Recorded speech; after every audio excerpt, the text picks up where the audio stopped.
Welcome to the Sauce and Gravy channel. Johnny Mac here, the gravy guy.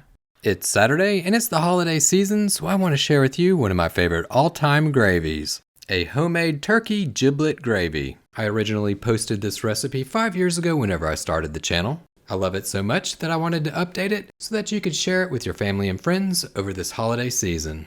So let me quickly walk you through how to make it. To begin with, you'll work with the giblets and creating a flavorful stock. Round up the neck and the giblets first and place them into a large sauce pot. The neck's typically in the body cavity, and the giblets, which are the heart, the liver, and the gizzard, those are usually in the area where the neck used to be.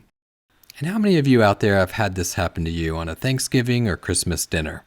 A friend or family member cooks the turkey and they start cutting it up, and then lo and behold, they see something on the inside and they say, "Oh my goodness, I cooked the turkey and it had a baby." You kind of just have to laugh and say, no, that's not a baby turkey. Those are the giblets. They're typically in a sack like this, and this is the gizzard. You might want to give it a once over to see if it has hard pieces that need to be cut off. And these are the heart and the liver. The heart is the small one, and the liver is the big one. Put the gizzard and the heart in the stock pot with the neck. The liver, put it into a container and put it in the refrigerator. We'll bring it out a little bit later once the stock is just about done. Drop in 3 sprigs of parsley and 2 cloves of garlic that have been smashed to help release their flavors into the stock. To this you'll add 5 fresh sage leaves and 4 sprigs of fresh thyme. Next up to bat, the top part of the celery, 2 stalks with the leaves, as well as 1 bay leaf. Round up 1 carrot that's been washed and chopped. If you'd like to peel it, you can. And finally, half of an onion that's been chopped into large pieces. Now it's time to add the poaching liquid. I'm using turkey stock, 4 cups or 1 liter. And you can substitute with water or any other type of stock or broth. Veggie or chicken stock works well. Or if you like to use a homemade stock, knock yourself out. It's homemade. You can make it how you like it. Put it on the stove, crank that burner up to medium heat, and bring it to a light, gentle simmer. Then turn the heat to low to poach the giblets and reduce the stock for 1.5 to 2 hours, while that turkey roasts in the oven. Remember those meals that made you feel at home?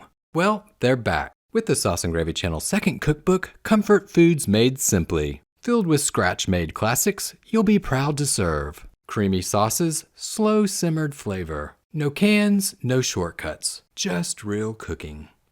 Step-by-step recipes, real ingredients, and QR codes to transport you to free video tutorials to help guide you. Cook with confidence, share with love. These are the meals they'll never forget. See the link in the video's comment and description section to order now. Real comfort starts now. The next step in the gravy making process is to work on your roux. Snag a saucepan and drop in 2 tablespoons or 28 grams of unsalted butter. Melt the butter down over medium heat. When the butter's fully melted, round up all-purpose flour, 2 tablespoons or 16 grams. Whisk the flour into the butter over medium heat, and if it gets too hot the temperature of the pan, turn it down. You definitely don't want to burn the roux. Frequently whisk and cook the roux for 2 to 5 minutes until it is a light blonde color. Whenever your roux looks like this, take it off heat, put it to the side. You want the roux to be cool whenever it's time to make that giblet gravy. Back to the giblets. It's been an hour and a half. The stock gets reduced down. The giblets, they're poaching. There's 30 minutes left on the poaching time, so bring back the liver and add it to the poaching liquid. So you may be wondering why we're adding it in now. We didn't just put it in to begin with. The reason is because it cooks quicker and you don't want to petrify it. After the last 30 minutes, your giblets, they're poached, and the poaching stock, it's reduced and packed full of flavor. Remove the giblets, put them on the cutting board, and strain the stock. Once the stock's been strained, put it to the side. We'll use it for making the giblet gravy. You should have roughly about 1 cup or 250 milliliters. For the giblets, you'll want to pick out all of the neck meat and chop the heart, liver, and gizzard. And for additional texture and taste, you can hard boil 2 eggs, chop them up, and you can add them to the gravy as well. And they are optional. This is a homemade gravy, so if you don't want to add the eggs, that's okay. Don't add the eggs. Make it how you like it.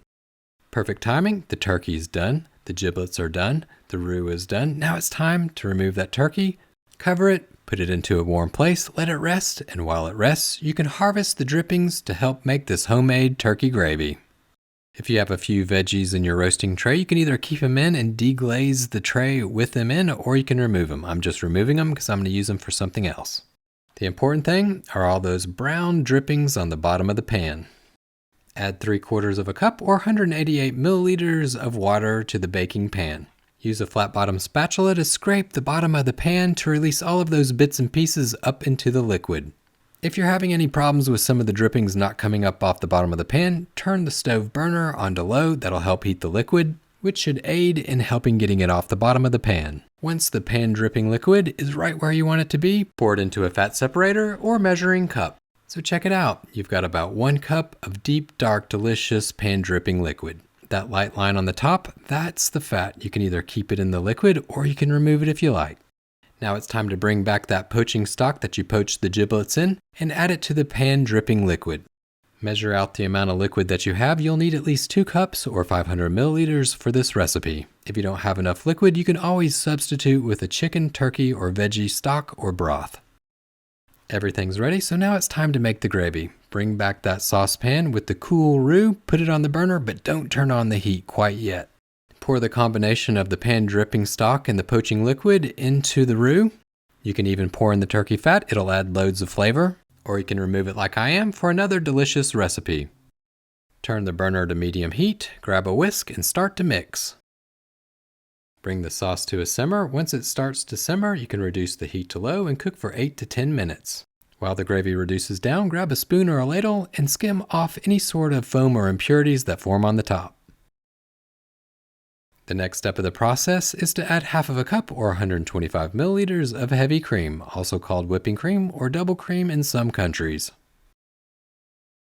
Give it a quick 360, round up the giblets, and drop them into the gravy.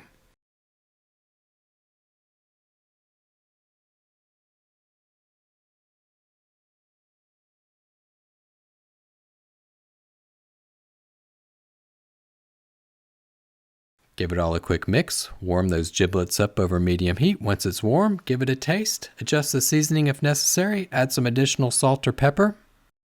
The only thing left to do, dive in and enjoy the holidays. So that's how you make a homemade turkey giblet gravy. Thank you so much for watching the Sauce and Gravy channel. If you found this recipe helpful, be sure to hit that like button. And you know what? If you found it helpful, share it with your friends. They might find it useful too.